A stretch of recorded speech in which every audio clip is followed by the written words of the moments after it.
Assalamualaikum warahmatullahi wabarakatuh. Bertemu kembali dengan saya, Ibu Siti Tienti Wahyuni Nasution, Magister Pemikiran Islam dalam bidang studi Sosiologi di SMA Islam An-Nizam, Medan. Apa kabar anak-anak? Semoga semua dalam keadaan sehat walafiat, tetap semangat belajar sosiologi. Karena sosiologi wonderful. Pengendalian sosial. Anak-anak ibu yang ibu sayangi, sebelumnya kita telah mempelajari bahwa dalam sebuah masyarakat terdapat norma-norma sosial yang mengatur perilaku anggota masyarakat. Norma sosial ini tumbuh melalui proses sosialisasi. Dalam proses sosialisasi ditentukan perilaku yang diperbolehkan dan tidak diperbolehkan, yang benar dan yang salah. Tujuannya apa? Agar tercipta sebuah keteraturan sosial. Dalam proses tersebut, setiap individu sebagai anggota masyarakat menerima aturan dan nilai yang telah ada dalam masyarakat sebagai standar perilaku. Sebagai makhluk yang dinamis, setiap individu dalam masyarakat akan selalu berkembang. Individu-individu tersebut akan saling berinteraksi satu sama lain sehingga menghasilkan perubahan sosial, baik berupa kemajuan maupun kemunduran. Contoh, terjadinya dekadensi moral berupa seks bebas. Kaum muda tidak lagi melihat seks sebagai proses reproduksi manusia yang sakral, tetapi hanya sebagai rekreasi. Umumnya mereka tidak merasa khawatir pada kehamilan di luar nikah karena telah tersedia alat-alat kontrasepsi. Nah, perubahan seperti ini jelas mengganggu keseimbangan sosial dalam masyarakat yang menjunjung tinggi norma kesusilaan dan norma agama. Nah, pada dasarnya masyarakat akan selalu membutuhkan keteraturan sosial. Oleh karena itu, pada tahap tertentu masyarakat akan dapat mengembalikan keadaan menjadi seimbang. Masyarakat akan berupaya untuk mencegah, mengurangi atau menghilangkan penyimpangan-penyimpangan yang terjadi sehingga keseimbangan sosial dapat terwujud kembali. Dengan demikian, pengendalian sosial masyarakat merupakan mekanisme untuk mencegah penyimpangan dan mengarahkan anggota masyarakat untuk bertindak menurut norma dan nilai yang telah melembaga. Peter Berger mengatakan bahwa pengendalian sosial adalah berbagai cara yang digunakan masyarakat untuk menertibkan anggotanya yang membangkang. Joseph Rocek mengemukakan bahwa pengendalian sosial adalah suatu istilah kolektif yang mengacu pada proses terencana yang cenderung menganjurkan, membujuk atau memaksa individu untuk menyesuaikan diri pada kebiasaan dan nilai hidup suatu kelompok. Sosiolog lain mengemukakan beberapa cara dan teknik pengendalian sosial lain, misalnya ideologi, bahasa, seni, rekreasi, organisasi rahasia, cara-cara tanpa kekerasan,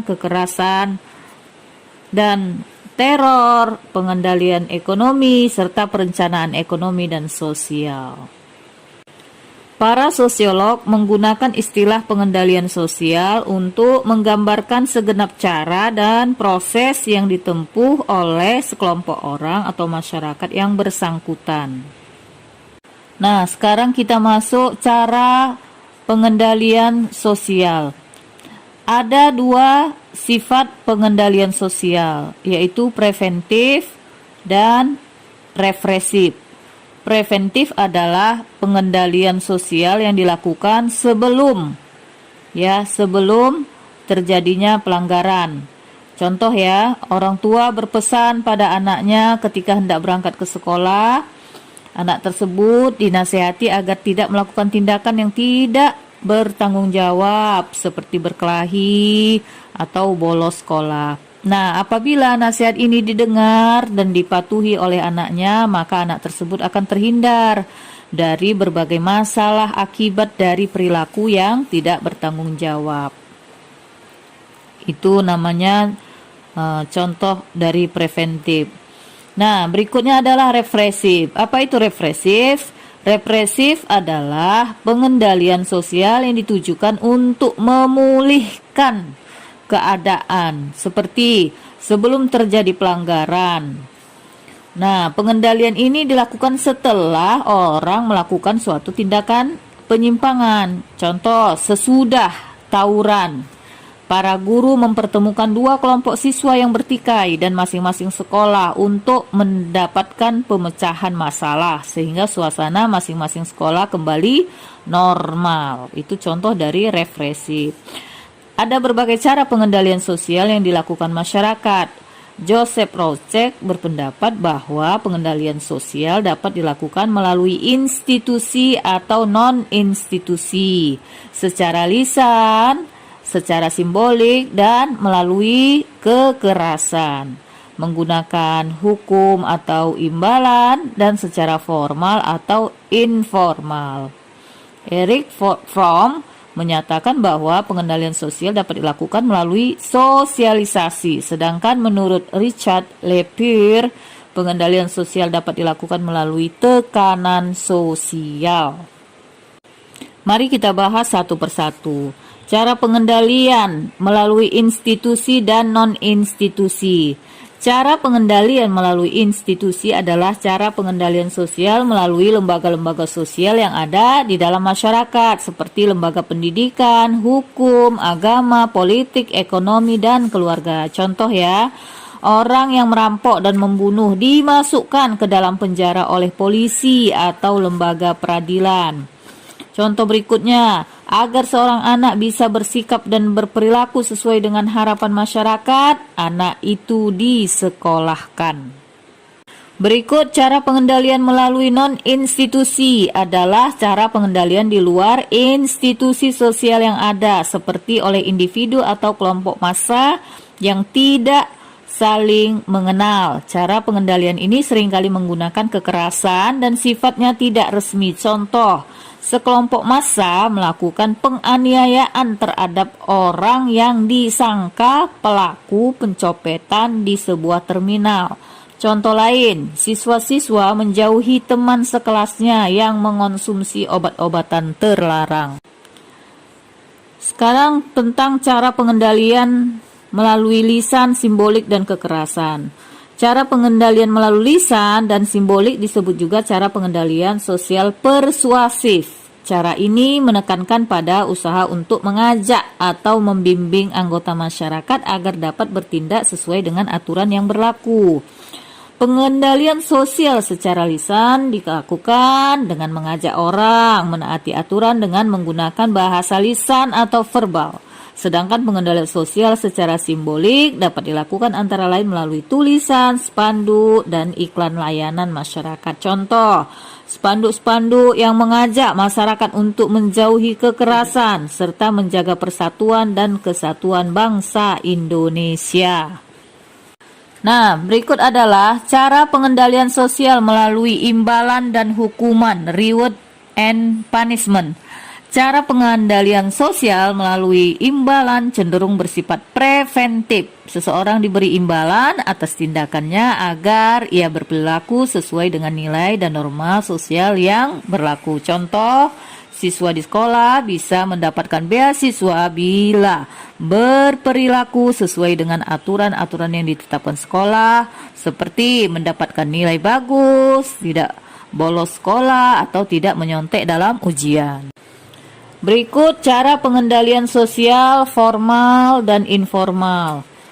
Cara pengendalian formal menurut Paul Horton dan Chester Hahn adalah cara pengendalian sosial oleh lembaga-lembaga resmi yang memiliki peraturan-peraturan resmi seperti perusahaan, perkumpulan serikat kerja, atau lembaga peradilan.